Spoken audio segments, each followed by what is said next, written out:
कधी विचार केला आहे का की आपल्या मुलाच्या अगदी छोट्या छोट्या निवडी, जसं की त्यांना लाल रंगाचा चेंडू आवडतो की निळ्या रंगाची गाडी, ह्या गोष्टी त्यांच्या भविष्यासाठी किती महत्त्वाच्या असू शकतात? आज आपण नेमकं हेच समजून घेणार आहोत.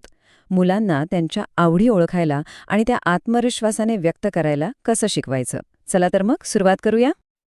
आता हा प्रश्न खूप महत्वाचा आहे माहितीये, कारण जेव्हा आपलं मूल एखादी गोष्ट का आवडते हे सांगू लागतं, तेव्हा ते फक्त एक खेळणं नाही निवडत असतं. ते खरं तर स्वतःला ओळखायला शिकत असतं आणि त्यांच्या याच छोट्या छोट्या निवडींमधून त्यांच्या मोठ्या व्यक्तिमत्वाची जडणघडण होत असते. तर मुलांच्या हातात निवड करण्याची शक्ती देणं म्हणजे नेमकं काय? याचा अर्थ फक्त त्यांना वस्तू निवडू देणं नाही, तर त्यांना स्वतःचे निर्णय घेणारे, आत्मविश्वासू व्यक्ती बनवण्यासाठी तयार करणं आहे. चला पाहूया हे सामर्थ्य त्यांच्यामध्ये कसं विकसित होतं. खरं तर सगळा खेळ आहे आत्मविश्वासाचा. जेव्हा मुलांना हे कळतं की त्यांच्या मताला किंमत आहे, तेव्हा त्यांचा आत्मविश्वास आपोआप वाढतो. आज कपड्यांचा रंग निवडण्यासारखी छोटी गोष्ट उद्या त्यांना आयुष्यातले मोठे आणि महत्त्वाचे निर्णय घेण्यासाठी तयार करते. आणि ही सुरुवात होते अगदी लहान वयात, साधारणतः 3 ते 4 वर्षांच्या मुलांपासून. या वयात त्यांच्याशी बोलणं खूप सोपं आणि मजेदार असू शकतं. बघूया तर या प्रवासाची पहिली पायरी नेमकी काय आहे. हा संवाद बघा, किती साधा आहे ना, पण यातला खरा जादुई शब्द आहे का बरं. हा एक छोटासा प्रश्न मुलांच्या विचारांना चालना देतो. यामुळे ते फक्त निवडत नाहीत, तर त्यांनी ती निवड का केली याचा विचार करायला लागतात.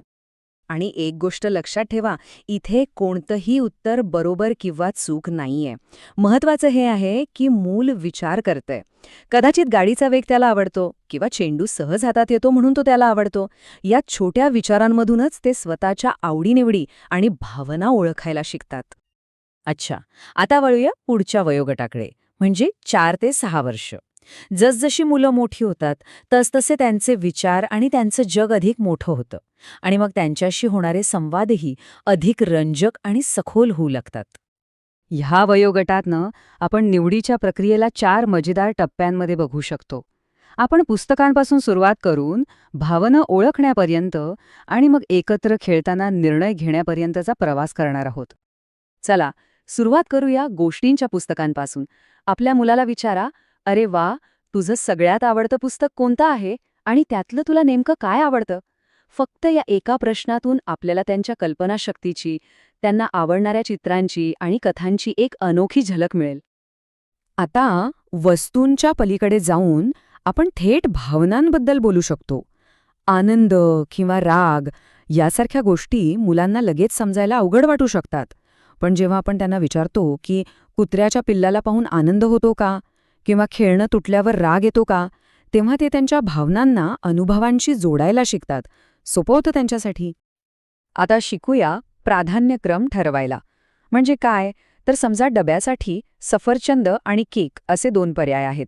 दोन्ही आवडते असले तरी एकाची निवड करायला लावणं म्हणजे त्यांना हे शिकवणं की आत्ता या क्षणी मला काय जास्त हवंय.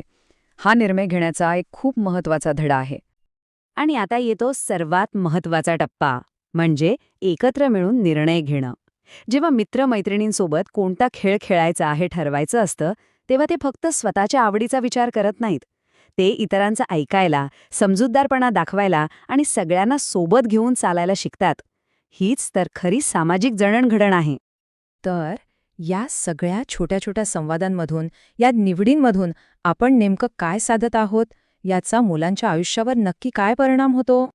या रोजच्या साध्या वाटणाऱ्या संवादांचे 3 जबरदस्त फायदे आहेत. पहिला, मुलांचा आत्मविश्वास वाढतो. दुसरा, ते स्वतःचे विचार अगदी स्पष्टपणे मांडायला शिकतात. आणि तिसरा, त्यांची निर्णय घेण्याची क्षमता वाढते. आणि याच 3 गोष्टी त्यांच्या यशस्वी भविष्याचा मजबूत पाया घालतात.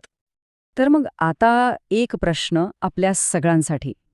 आज आपण आपल्या मुलाला कोणती निवड करण्याची संधी देणार आहोत? कदाचित आज कोणते कपडे घालायचे हे ते ठरवतील, किंवा रात्रीच्या जेवणात कोणती भाजी खायची हे ते निवडतील. निवड कोणतीही असो, छोटी असो वा मोठी, सुरुवात आजपासूनच करा.